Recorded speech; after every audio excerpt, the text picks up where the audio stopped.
Hi there and welcome to another Quicklime video tutorial. In this video we're going to be taking a look at how we can add your sensorProbe Plus device to Quicklime. So if you've logged in, you'll probably be presented with the home screen, but if you go up to Dashboard and Workspaces, you'll come over to this screen here, where on the left there's a panel that can be exposed or hidden with several tabs. Second tab here is the one for devices. We'll go over here and click on the little screen for add device or add sensor host. And what we're going to need to input here is the MAC ID of the sensorProbe Plus device that we want to add. I've already opened up the web UI of my SP1 Plus here. And if I go over to settings and network, that's where I can find the MAC ID of this device. I'm going to copy that and paste it into this MAC address list. Then we're going to click Download Connection File.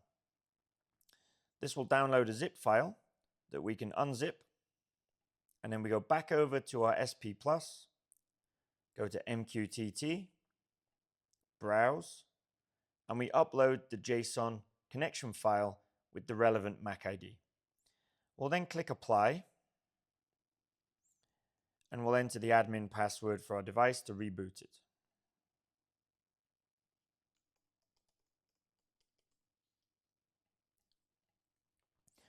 Once this is done, we'll log into the device again.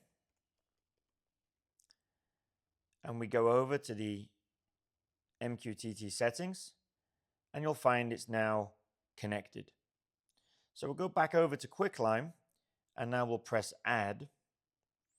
You'll see now the device is here in adding status, and after a few moments, it will have downloaded all the information and the various sensors that are connected to this device.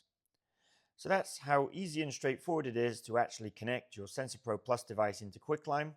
You can see here I've got many devices added, and all of these devices, all of their sensors can then be dragged across onto customized desktops that you have here in Quicklime. So thanks for tuning in, and I'll see you in our next tutorial.